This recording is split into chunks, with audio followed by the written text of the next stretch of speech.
The squad stood around the shipping container, which was left sometime during the night in an open field a couple of days ago.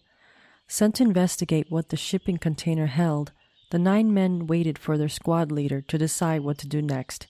He was standing off to the side, speaking into his two-way radio. They had walked from the small town of Tokmak, where they had heard the rumor of something being left behind by the Ukrainian forces. Its door had dents from the inside. It puckered out like metallic cysts. One of the men stepped forward.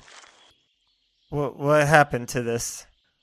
The soldier asked in Russian. Looks like someone hit it with a sledgehammer. Another responded.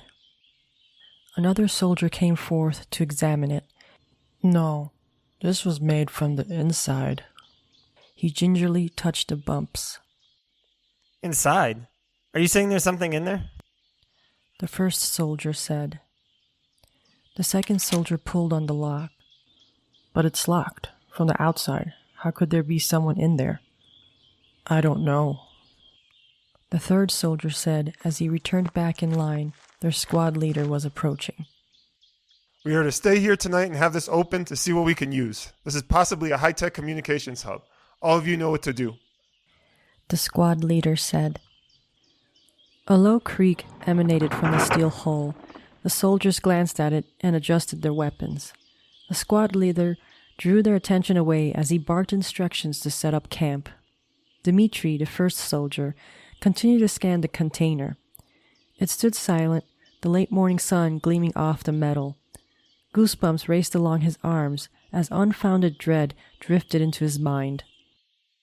With the tents pitched, communication systems up, and their bellies satisfied with a midday meal, the soldiers got to work on opening the metal container. Don't you find it strange that it only had a simple lock? Dmitri asked the soldier with the steel cutters. Yeah, so? The soldier said as he pushed the shears into the loop of the lock. Well, isn't there sophisticated communication gear inside? Now we have access to what they're saying? This is too easy. The soldier grunted and pushed down on the cutter's handles, snapping the lock. He yanked the lock out of the metal door's loop. A couple of soldiers approached and grabbed onto the doors. They slowly opened the container. All of the soldiers, including the squad leader, peered into the hazy opening. Dust littered the air and settled to reveal an empty vessel. What the hell is this? The squad leader asked. There's nothing in here. The soldier with the cutters said.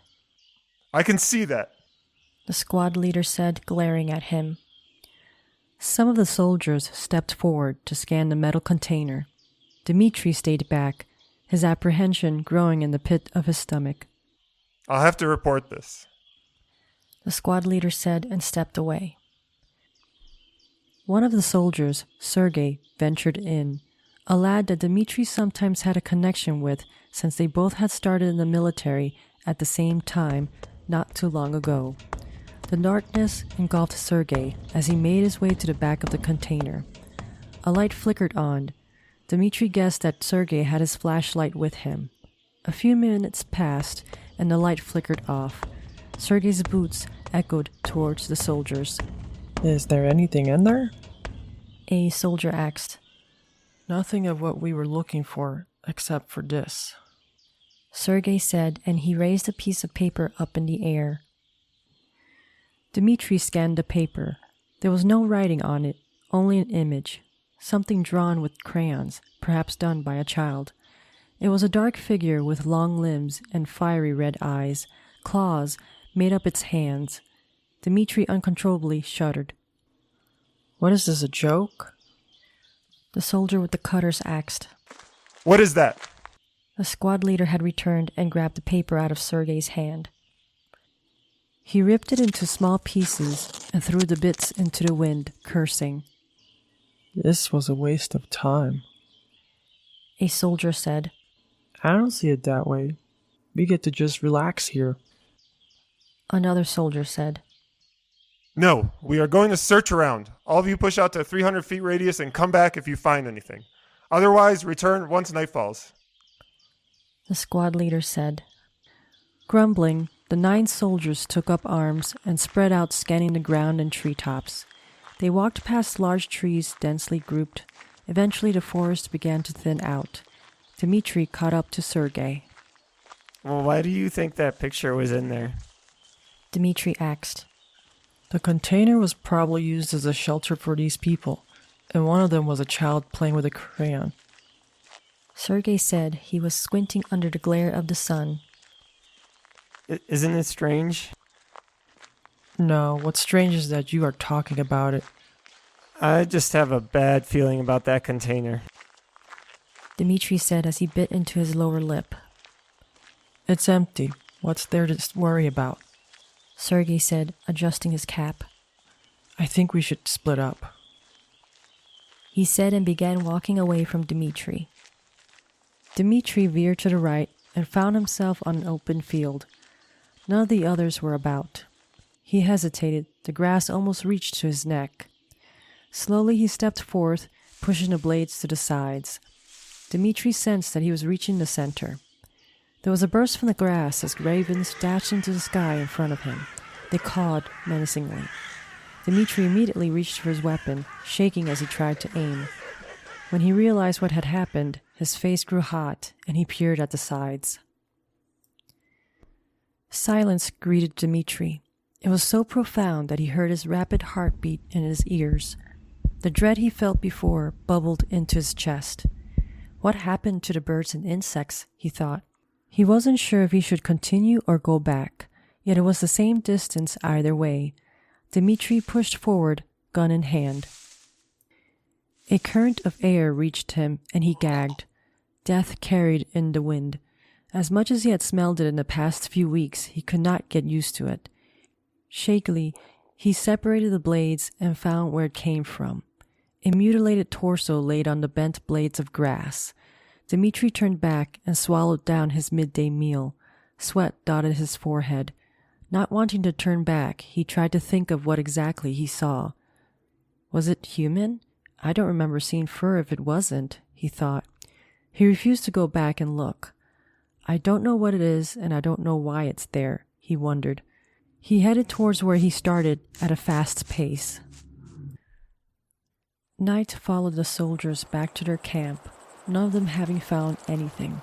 Dmitri didn't tell anyone, not even his squad leader, what he had found. As they huddled in their tents, the wind picked up. A few of them tried to eat soup, but the wind cooled down their meals.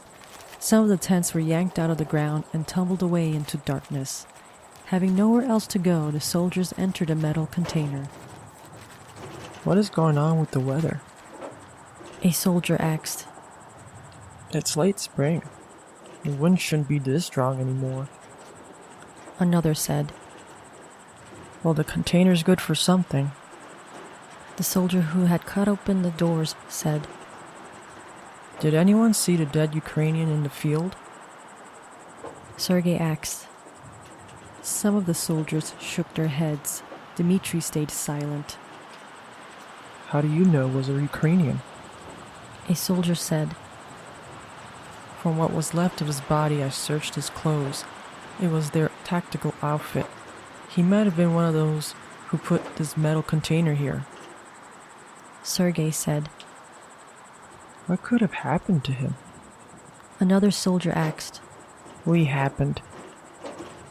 The lock cutter said. The soldiers laughed. We have an early start tomorrow. I suggest sleeping. The squad leader said as he brought his blanket up to his neck. Dmitri stirred awake and scanned the sleeping bodies. Something had awoken him. He peered at the opening of the container. Someone had propped it open with stones earlier. He noticed that the wind had died out, along with the sounds of the crickets. Again the dread returned as he held himself up on his elbows. A low moan escaped from the back of the metal container.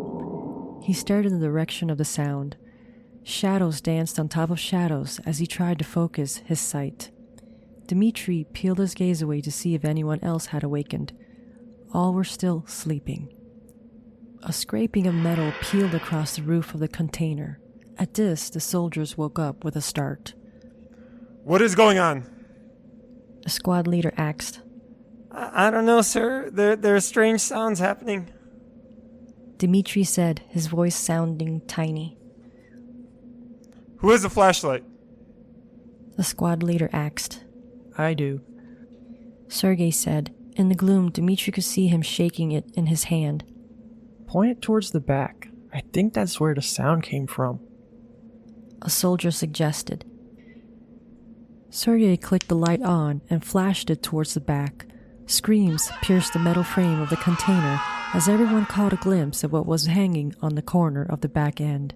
Dmitri recognized the long limbs and the eyes that were the pits of hell. Sergei dropped the flashlight and it went out. Dmitri was trampled as the soldiers stumbled to the metal doors, but before they could reach it, it slammed shut. They had entered a void so thick that it appeared to have substance. Dmitri could hear the gasps from the others and felt flailing hands upon his body. One after the other, sounds of groaning and sloshing and tumbling upon the ground reached Dmitri. He crawled backwards, his hands and feet touching wetness. His back slammed into the wall of the container. There was silence again. Dmitri whimpered and shook violently. A clawed hand grabbed his face. He tried to fight off the assailant, but yanked his hand back when he touched its arm. His hand seared as if he had touched ice or a torch. Just as Dmitri gave up, the thing hissed. Dmitri began to buck and gurgle as his throat was cut open.